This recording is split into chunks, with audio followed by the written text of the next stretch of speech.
Hallo Lieben, schön, dass ihr beim Food Adventskalender mit dabei seid. Heute öffnen wir Türchen Nummer 1 und hinter Türchen Nummer 1 verstecken sich ganz leckere Hagelzuckerkringel. Viel Spaß! Wir brauchen für ca. 25 Stück 270 Gramm Butter, die sollte zimmerwarm sein, 100 Gramm Puderzucker, ein Päckchen Vanillezucker, etwas Bittermandelaroma, ein Eigelb und 390 Gramm Mehl. Dann für die Fülle brauchen wir ein Glas Hagebuttenmarmelade, etwas Hagelzucker und ein verquirltes Ei. Los geht's!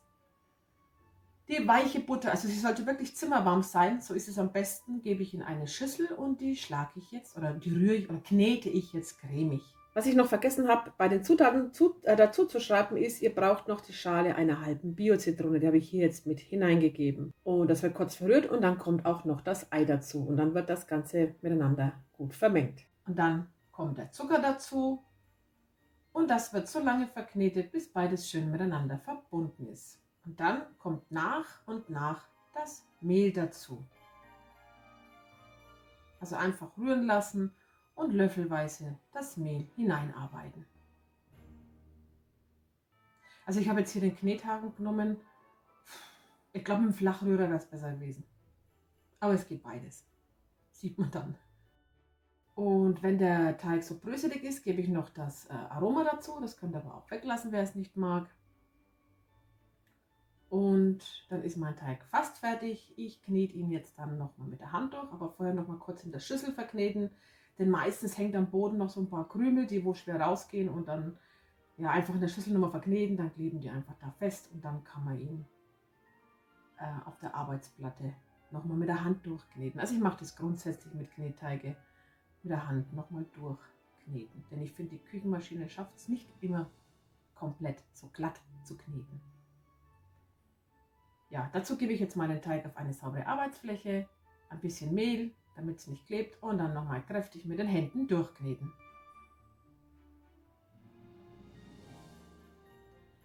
Dann packe ich meinen Teig in Frischhaltefolie ein, drücke ihn ein bisschen platt, weil dann tue ich mich später leichter beim Ausrollen.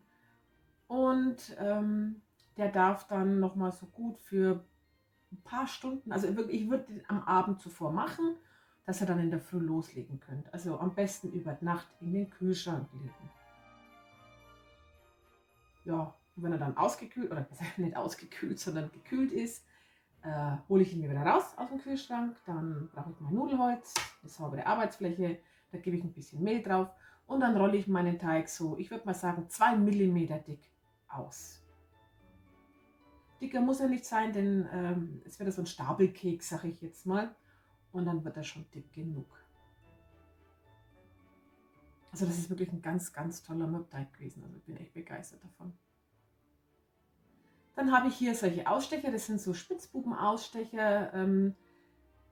Die genaue Größe schreibe ich euch unten in die Infobox hinein. Da könnt ihr nachschauen, wie groß er war. Wobei ihr könnt eigentlich eure Kekse so groß wie ihr wollt ausstechen. Ihr könnt auch andere Formen nehmen. Aber ich habe jetzt so die traditionelle Spitzbuben-Ausstechform genommen. Ja, dann stechen wir Plätzchen aus. Denkt bitte daran, pro Keks braucht ihr 2 Plätzchen. Also ich löse es dann meistens noch mit einem Messer, weil es kann sein, dass er trotzdem noch ein bisschen klebt auf der Arbeitsfläche. So sahen sie aus und dann kommen sie auf Blech. Dieses Blech hier war jetzt der Boden, der darf jetzt bei 150 Grad Umluft 10 Minuten backen. Und mein zweites Blech, das waren dann die Deckel, sage ich jetzt mal. Und da habe ich einfach eine stinknormale Spritztülle genommen. Und dann steche ich einfach in der Mitte ein Loch aus. Also da braucht man nicht extra irgendwelche speziellen Ausstecher. Also schaut drauf, dass er die Mitte trifft. Und es lässt sich auch ganz leicht wieder herauslösen aus der Spritztülle.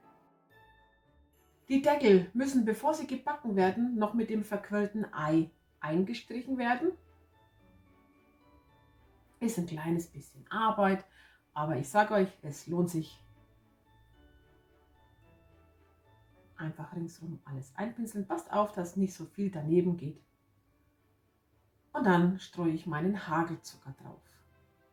Wer keinen Hagelzucker mag, der lässt ihn einfach weg und tut dann später, wenn sie gebacken sind und ausgekühlt, Puderzucker drauf. Das geht natürlich auch.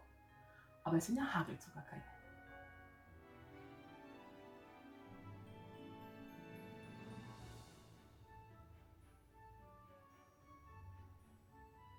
Ja, und die Deckel dürfen ebenfalls bei 150 Grad Umluft auch so 10 Minuten backen. Und so sahen sie dann aus. Die müssen jetzt komplett auskühlen, bevor es weitergeht. Ich habe sie mir schon zurechtgelegt, einen Boden, einen Deckel. Hier ist jetzt meine Marmelade, meine Hagebuttenmarmelade. Die gebe ich einfach in einen Spritzbeutel, schneide dann ein Loch ab und dann kommt in die Mitte mit der Marmelade so ein Kreis und ich mache das immer so schneckenförmig.